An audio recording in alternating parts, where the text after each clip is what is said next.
Jazz clubs around the world are sitting empty, but jazz musicians will always have great music and stories to share. And since jazz fans aren't able to get out to hear great music, we will deliver jazz to you at home. Welcome to Jazz Home Delivery with Tim Tamashiro.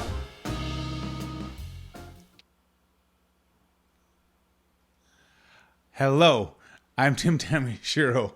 This is Jazz Home Delivery on a Wednesday night. Boy, am I warm because there's sun literally like flowing into this room like a tsunami. But that's okay because jazz makes you cooler. I'm feeling a little bit cooler. And I especially feel cool because we're here as part of the TD JazzYYC International Jazz Days. This is a virtual jazz festival taking place over 28 days featuring 56 artists, and I couldn't be happier to be here and presenting to you two very handsome gentlemen. Keith O'Rourke, a baritone saxophone player, amongst other saxophones, I might add, and he's also an arranger and one of the creative forces behind Baritone Madness, and his good friend Pat Belliveau, Barry saxophone player, man about town. Oh boy, we're just so happy to have you all here. Boom, boom, and boom. All three of us in the same room. Ish. Hello. Everybody wave. Pat was saying that he might want to make it look like he was frozen on the screen. Yeah, just like a Zoom call or something like that. It's nice to see you both. I see. Keith, I see you have some saxophones hidden in the background there. Well, not really hidden, but many saxophones. Yeah, you can see it's over the shoulder. Yes, indeed. That's nice to see. Pat, is that your music room as well? it is. Oh, he I got leans one over. too. And he pulls up the. It's my tenor. That's a rose gold one, though, isn't it? It's Yamaha calls it vintage bronze. So Vintage bronze. That's the marketing department calls it vintage bronze. Yeah, yes. it's Apple that calls it rose gold, right? There you go. Sure.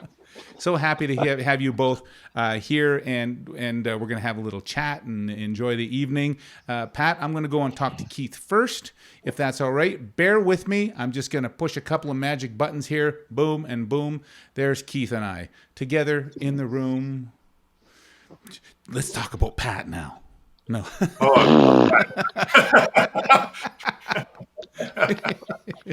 So nice to have you here, Keith. You started off a project called Baritone Madness not too long ago, but Baritone Madness has turned into its own madness. Were you expecting such amazing results?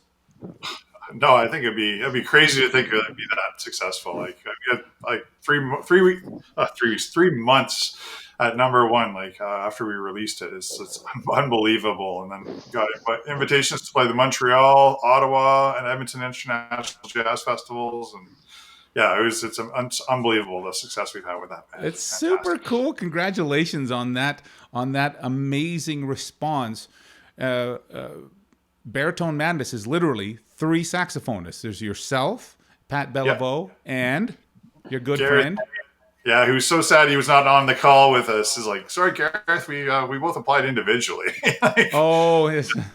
I'm sorry he's not here as well. But this isn't necessarily a Baritone Madness talk. It's just a talk with just separate individuals, and we're talking about what all was happening during COVID and music and all that kind of stuff. It's nice to be able to see you inside your home. You've been busy creating arrangements. And learning how to make videos. What else have you been doing? Yeah, arrangements, videos, just chilling out. I've learned how to make sourdough bread too, actually. Wow. Yeah, tomorrow is a big day for me. I'll be making a couple big loaves of sourdough tomorrow. But yeah, it's like trying to make the most out of all this time just sitting around at home, Yeah. do a little bit of practice, keep studying, try and fill in the gaps in my knowledge. Like I'm comfortable with what I know, but there's always more. Like the more you know you don't know. Well, like somebody said earlier in one of the shows in the past, they said you'll never regret it. You're learning more stuff, I guess, right? Exactly. Yeah, it's fascinating. I love reading some of these things. Like somebody says, listening to Chris Potter and how he thinks of like just watching web streams and master classes and stuff. It's been fantastic to really learn and get an eye into other players.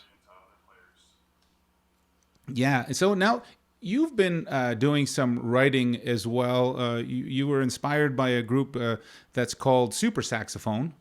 And so you're Yeah. creating some new works that you'll perform eventually once we're able to get out. But so this is something that you've been passionate about for a long time? Well, I first got introduced to it in university. So I'm like with Jeremy Brown at U of C, Dr. Brown.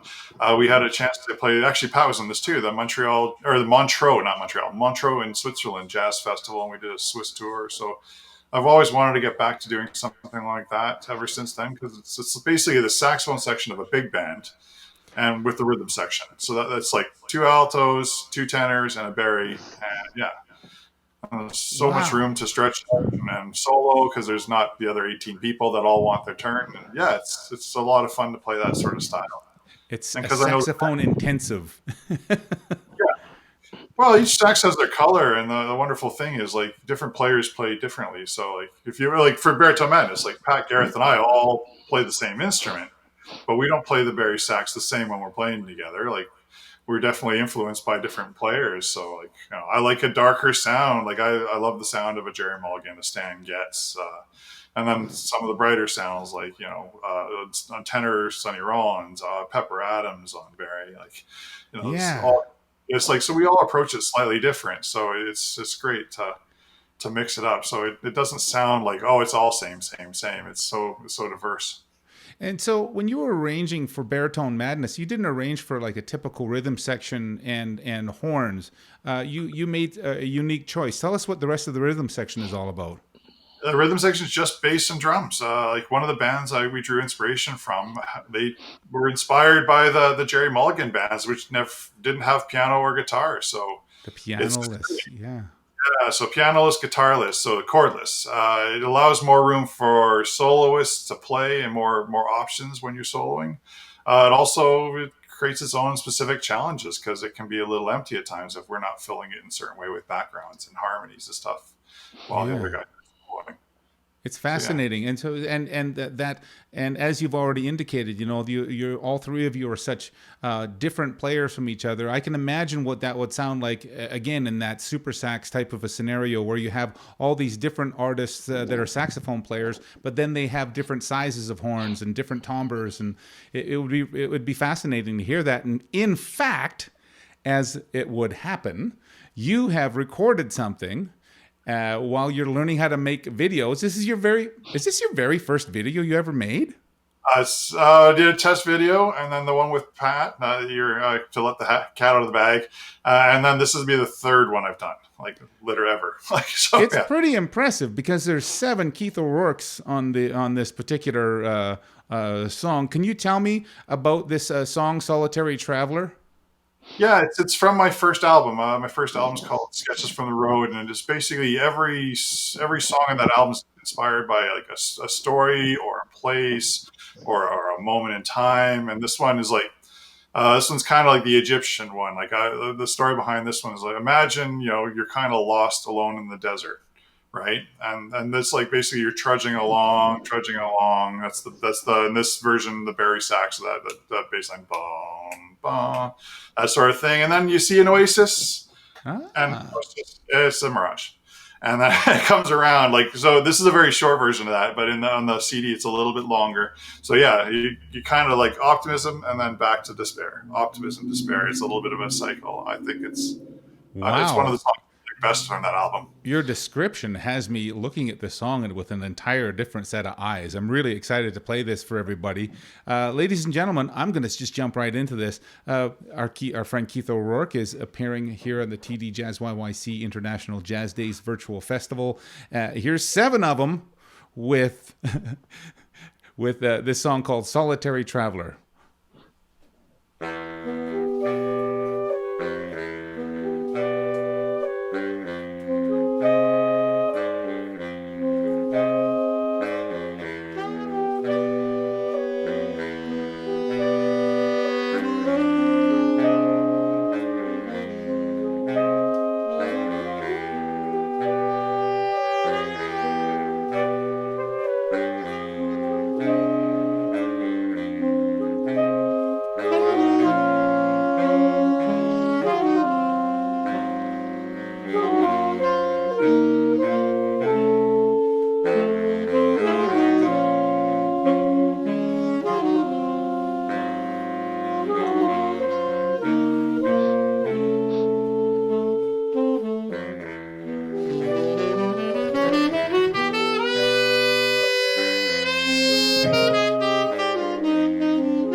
There he is, ladies and gentlemen. 7 Keith O'Rourke's pared down to 1. I had the applause button pushed for you for extra long because I wanted to make sure that all 7 of you got the exact same amount of applause. So good job, buddy. Thanks. It's a fun song. I like it.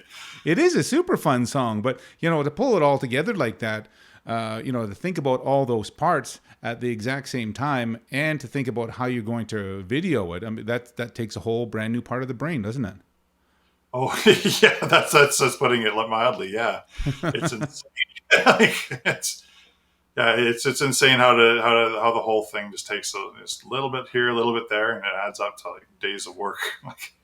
Well, you did a great job. Now, do you see yourself after giving this an attempt that maybe this would be something that you would do again? I think that's the plan. Like, no point in learning it for just 1 or 2. Like, may as well, like, because the first one's the hardest for any time. Like, you're doing something like the learning curve is so steep. But then, like, by the time I was adding the 6th and 7th Keith onto that screen, like, it was like, okay, I got the pattern. It's getting easier. Do this, and have a whole thing down pat, and was like figured out how to line things up just right. Yeah, it got easier. But the first one, the first 2 or 3 people on the screen was like, I thought I know how to do this. I watched the tutorial, I swear. Well, what I love about it, Keith, is that it really showcases your ability to be able to think as an arranger, as a saxophone arranger, as somebody that can create all those different parts and then execute them in beautiful ways. And I think it's a slam dunk. I'll look forward to the Keith O'Rourke YouTube channel here soon. Yeah, I'm hoping. I'll get working on it. Now, what's your biggest challenge for you to do those types of things, or to actually shed on your saxophone while this COVID thing is happening? You say you live in a townhome, so maybe that's not conducive to playing a ton, like an extra 2 hours of horn every day? Yeah, I don't play an awful lot right now. Like, I'm studying a ton. I'm teaching, a few private lessons online and stuff. But right now, like, I'm trying to be nice to my neighbors, because like the girl, thankfully I'm on the end unit of a townhouse, and there's only one girl next door, and she only hears a little bit of me, she says. The Barry's the one that gets the most neglected because it's the loudest. Like, it's like 10 decibels louder than my tenor is when I'm going full out in either one of them. It's a lot louder apparently. But it's like, so I kind of, and when people are all outside in their patio all day, like, I don't want to like, numb them with like endless saxophone scales and playing the same riff 400 times just to get it perfect. Like, and like, so I've been good and just keeping it down to a couple hours a day, and then really just working on the arranging and studying and the mental aspects of playing. Well, I think something tells me that all this shedding and all this different study that all musicians are doing during this time of isolation and just staying at home, I think there's just going to be, I'm so curious to see what the net benefit's going to be, in terms of musicality and creation and creativity, new works. It's going to be fascinating. Yeah, hopefully it's like a new renaissance after all this goes away and all the people are pent up, have all this artistic expression that hasn't, been like let out. Yeah. Maybe it'll like everybody, like, it's like horses at a race. Like, we're all ready to go, and then the gates open, and I'm hoping for a lot of interesting projects to come out. Like, it'd be great to see. We'll be looking forward to hearing Baritone Madness live when it all wraps up again, and hopefully you guys get a chance to go and get invited back to Montreal and to Edmonton and to Ottawa. Was it? Yep. Yeah, those 3 we did last year, and we were lining up some for this year, but unfortunately that all kind of came to a ground to a halt when this came down. Yeah, so for sure, we're hoping next year. Tell me about this song that you're performing now with Pat Belliveau. You made one more video for us, but tell us what your thought process was around this. It's fascinating. This is one, it's just figured it'd be nice to do a little duo with Pat. And since we're on together, it's like, well, let's play the Barry together. We do this all the time. It's just minus the bass, minus the drum, minus Garrett. So it's like, now it's just 2 of us. Like, that was actually the harder track to record, because like I'm playing all the time. Like, man.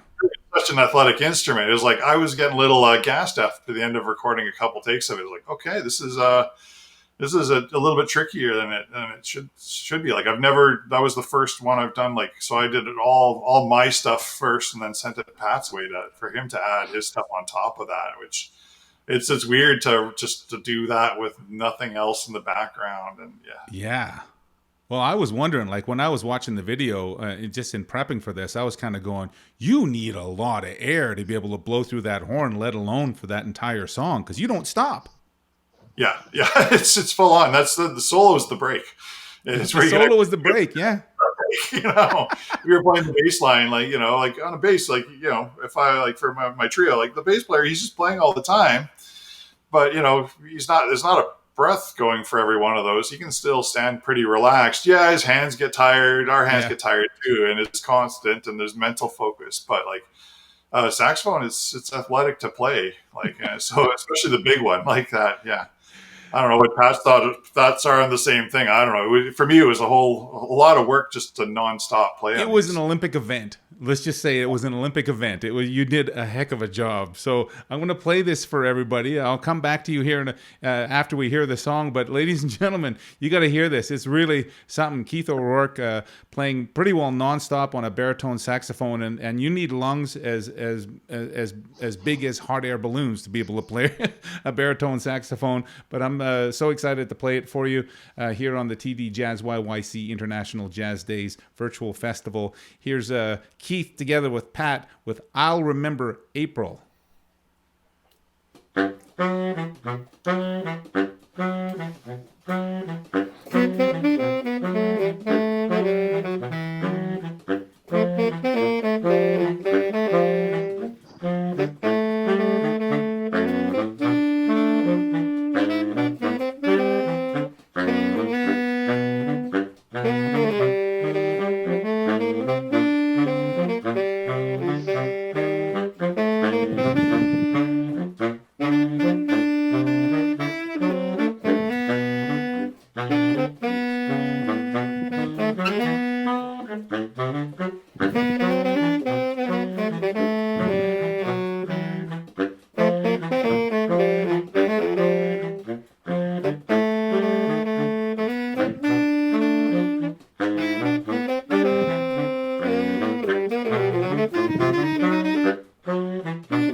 Yay! Good job, Keith.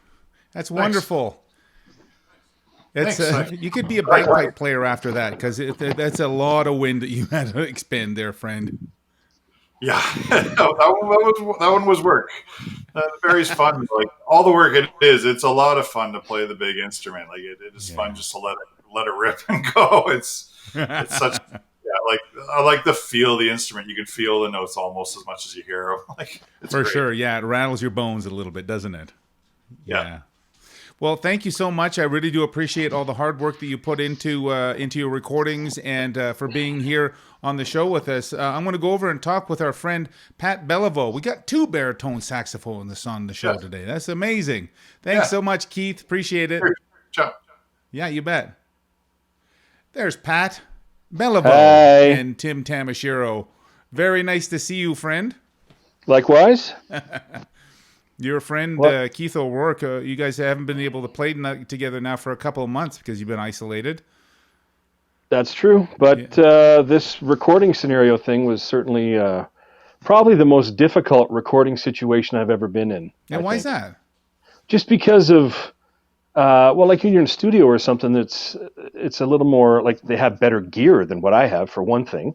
And the other thing is, you don't normally, somebody doesn't just send you a track of one instrument and then say, okay, play on top of that, kind of thing. It's like, describe the color white, or it's just, that's usually not how it goes down. So it was interesting. It was a good challenge. Yeah. So, well, you did a great job. Thank you. There's a couple of spots I wouldn't mind having back, but not a big deal. I mean, okay. for what it was, I was like, wow, when I was done, I was like, yes, that's a keeper. So, Pat, you told me when we were chatting the other day that you've kind of found yourself into forced resourcefulness, and you've started a YouTube channel. What do you mean by forced resourcefulness? Well, the YouTube channel thing was kind of born out of just something I ended up doing, which was starting to share some stories that I had, and tour stories and gig stories on Facebook. I just started typing, and I thought I got some stuff to share, just throw it there. If somebody reads it, great. If they don't, whatever. So I just threw that out there, and also for me personally to document. Oh, that's nice. I thought you had something on your nose there. That was the sun coming in. It was the sun coming in. Yeah. Yeah, sorry. That was, I went to the Bahamas for a second. Sorry, I'm back now. Oh my God.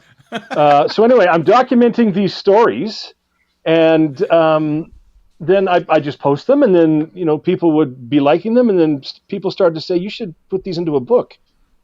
And I went, I don't know if I want to do that, but So what I thought I would do instead of the book thing, at least initially, is to do like a video documentation of and just tell the stories. Yeah, for example, it's funny that we agreed on I'll Remember April, because I have a story in there of a gig I did with Rob McConnell in a quintet that involved I'll Remember April, interestingly enough. Huh. So irony can be so ironic sometimes, and all of a sudden we came up with that particular tune. I thought that was I think that was Keith's suggestion too. I don't know if that was. It was just maybe I don't know. Maybe it was like giving me a poke there where that was concerned. But it's I have an I'll Remember April story with Rob McConnell at the old Chaos Cafe. Really? You remember Chaos? Yes, that's how long ago this was. This was like mid-90s. This would have been at least 20 years ago, at least. Yep. Yeah. I think I was about 28 or 29. Oh, okay. And that would have been mid-90s. Yeah, you're right. Yeah. I'd like to think so. Now but that would have been last year. You talk about your the stories that you're wanting to tell, and they range from all sorts of different things, from a jam session etiquette to sitting in at a show etiquette, those types of things. But you also tell some stories about your days on the road with big bands like Vic Damone, Jimmy Dorsey, Mel Torme. It's all fascinating to know that you were out on the road with all those icons. Yeah, it was, and it came at a perfect time because I was in university, and I'd been in university for a few years, and I wanted to get some actual, out of school experience. So I met the right guy at the right time in the right scenario, and it just the skies opened up, and then there we were. It's like, okay, I got on these tours, and based on a booking agency or company out of Los Angeles that booked these tours across the U.S., and I did 4 of them actually. So How long were you on the road for? the first tour was about 4 weeks. The second one was 3 months. The third one was 6 weeks, and the fourth one, which was the Mel Torme tour, was about 7 weeks. And then I had a week off, and then I did a 3 month. My first contract on a ship that was 3 months as So you well. went out on So the ships as well. Nice. I turned one down too. I was supposed to do a tour with Florence Henderson and Pat Boone, but I turned that one down as well. Oh well, he's just I know. pick and choose all the gigs that you want to do versus It would have been nice to hang with Mrs. Brady for a little while. Mrs. That would have Brady. been cool. Yeah, right. Yeah. Mm-hmm. Yeah. So I got a question for you, Pat. How many Sure. musicians does it take to change a light bulb? What is that? One, and then, or what is it? 1,000? Was it one to change the bulb, and 999 to say how much better they could have done it? Yeah. Is that what it is? Yeah. Yeah. So now, Oh yes. The reason why I ask you that is because jazz is kind of like that. From It can what we were be, visiting, yes. you have some thoughts on the state of jazz in that it's so competitive. Well, and like I said to you on the phone, competition is good if it's healthy. Mm-hmm. But if it's just a case of I want to get that guy on stage because I want to kick his ass, then that's not so healthy. It's jazz is, well, music in general is a collaborative thing. So I think we have to remember that we're working as a team, not as an individual to kick somebody's ass. That's not really why you should be in it. Mm-hmm. If you're in it for that, you should find something else to do. That's just not my bacon starts to sizzle when I hear stuff like that. So It used to anyway. be. It used to be a time like in the 30s and 40s when young musicians were coming up, they would do something called cutting sessions, and they'd go to sessions and they'd try to basically annihilate more established artists in order to be able to take their spot on the bandstand. Do you think that's necessary these days? I think that's changed. I think, people are more inclined to start their own groups as opposed to try to come in and mosey in on somebody else's territory anyway. Mm-hmm. Or that's what I think is more what it's like now. And that's a good thing. To me, I don't know. I wasn't alive in the 40s, obviously, but I don't know. That attitude to me just doesn't, there's not a lot of positive that comes out of that, I don't think. Why is jazz competitive like that? Well, I think part of it is also that there's so many people that want to do it and want to do it well, and there's not a lot of work out there to be had, for one. So I think it's the supply and demand is out of whack, for one thing. Mm-hmm. And I think that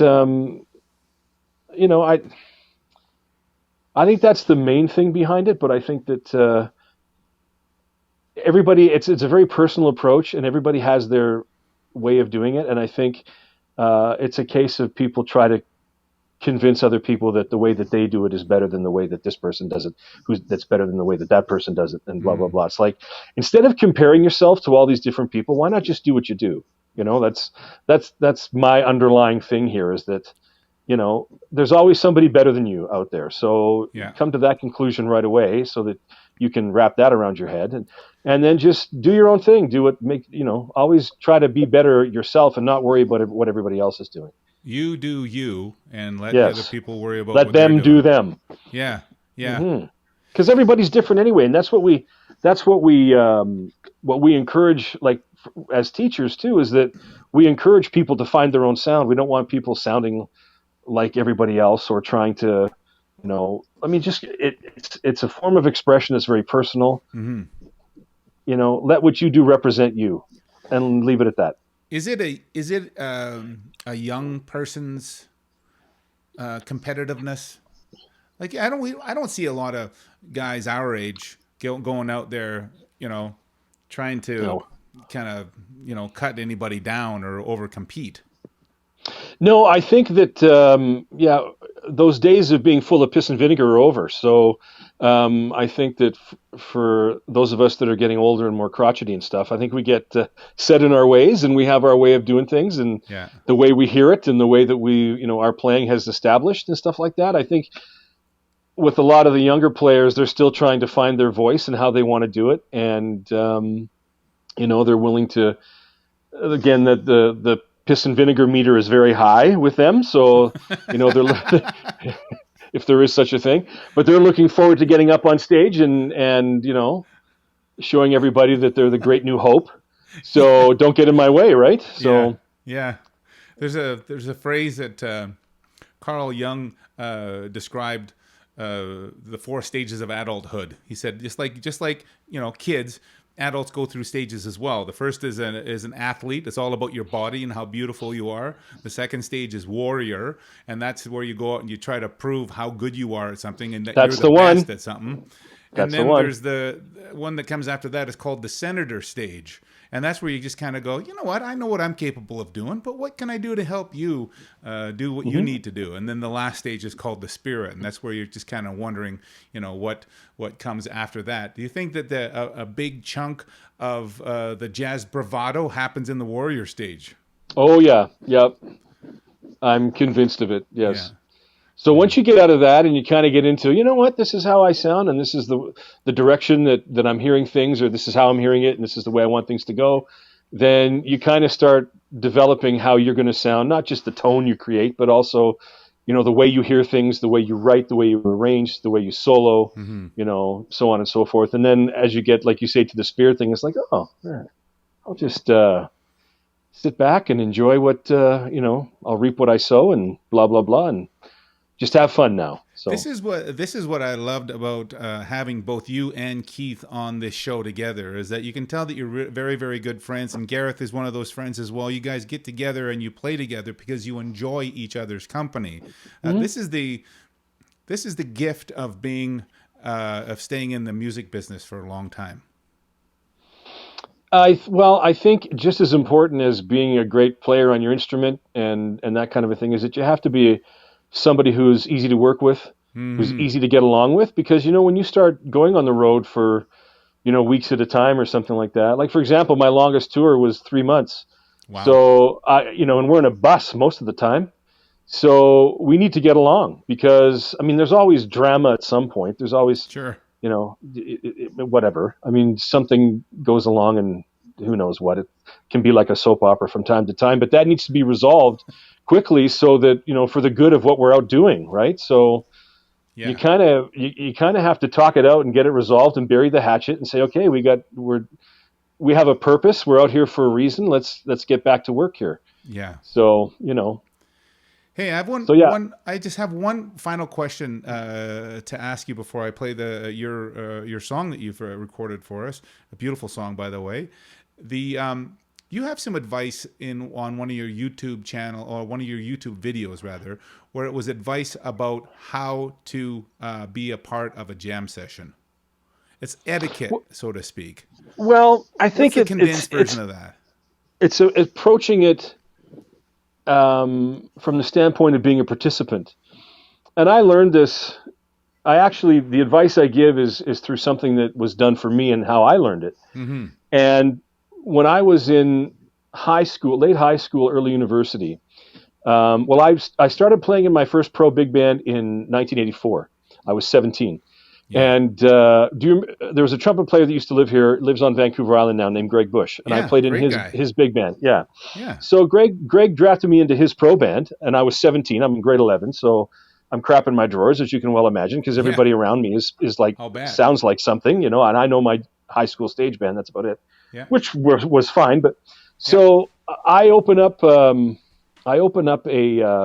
arrangement of his of "There Will Never Be Another You."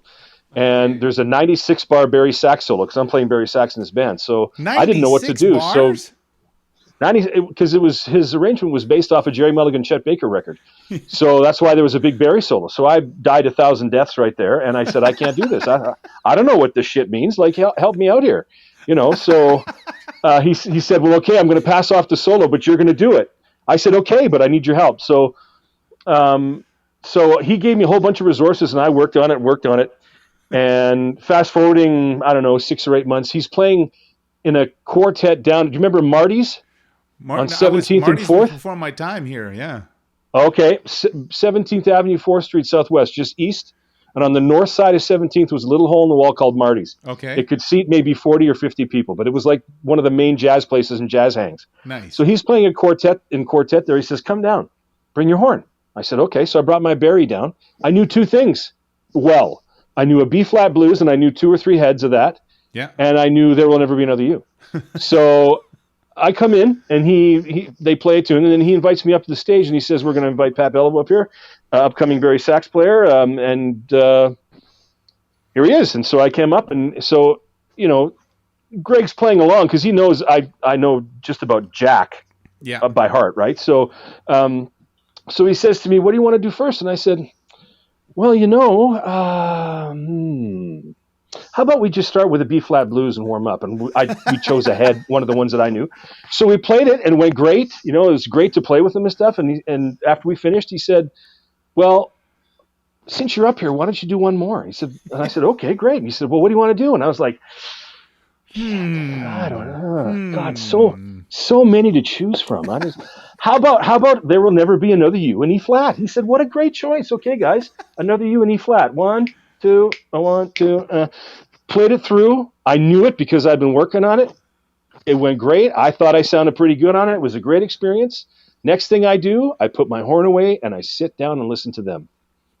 Because I'm not going to put myself in a position to start playing stuff I don't know.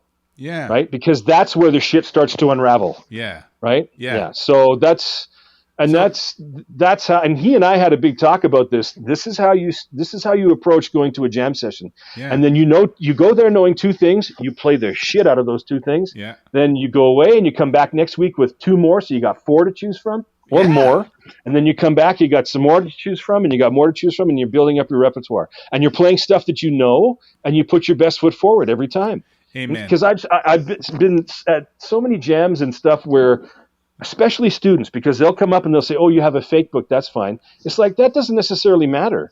If you don't know, if you can't navigate through those changes, it doesn't matter if there's a fake book or not. I might as well take it away. It's going to be the same effect. Right, so you gotta actually be familiar with something. So the bottom line, or the quote to take away from that is, don't go to a jam session not knowing anything. Right, go there. You got to know. What's the point in going if you don't know something? Go there with some insurance in your pocket. Well, sure. Yeah.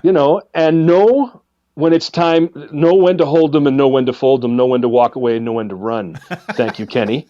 Right, so know when to sit down. Don't overstay your welcome, for one thing, and the next thing is, don't start trying to play things that you're unfamiliar with, because chances are it's not going to work out in your favor. Yeah, Sensei, thank you for the sage advice. That is absolutely beautiful. One should not make an ass of oneself.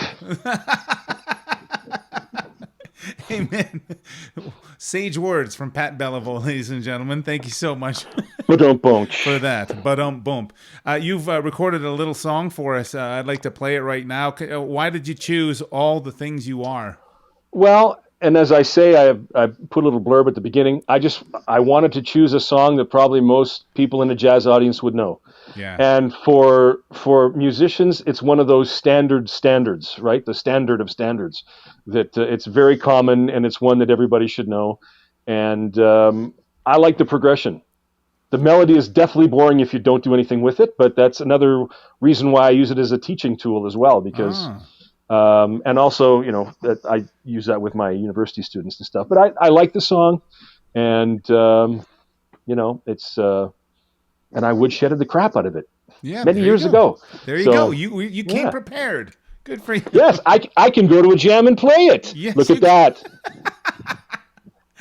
Ladies and gentlemen, Pat Belliveau is performing here on the TD JazzYYC International Jazz Days Virtual Festival. Here's the song that he chose because he already woodshedded the shit out of it. Exactly. Thank you very much. Thank you.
Hooray for Pat Belliveau. I'm even going to give you the cash register sound effect there. Oh, yes, please do. Well done. Ring those phones, ladies and gentlemen. Send all your money to Pat and Keith O'Rourke. Support the arts. Support the arts. Support the arts. You guys, I can tell that you guys are missing each other, and I hope that this thing kind of wraps up soon, so that we, all three of you and Gareth and Pat, can all be in the same room like we are right here, Keith. Thank you so much for being a part of the show today. You guys both did a wonderful job, and I appreciate your talent very much. Thanks. Thank you, sir. Keith, do you want to do a little shout out to your neighbor and just say thank you for? No, you don't have to say thank you for putting up with all my saxophone. Yeah, well, yes, thank you. I'm very appreciative. She's very kind. We'll see if we can send over a roll of fiberglass for you to wrap yourself in when you're playing the saxophone. I was actually working on budgeting to build a soundproof room before this all happened. Yeah, I guess so. Yeah, but sadly, my budget's needed elsewhere for a little bit. But yeah, for the time being, I totally understand. Pat, thanks again for being such a charmer, and we'll look forward to seeing you guys in person sometime real soon. I got some people that I'd like to go say thanks to. Would you like to wave goodbye to everybody as we go to the sponsors? Keith O'Rourke, Pat Belliveau, ladies and gentlemen. I'm Tim Tamashiro. Thanks to everybody for watching. Here's our sponsors. JazzYYC would like to thank the following sponsors for their generous support that has helped bring this virtual jazz festival to you.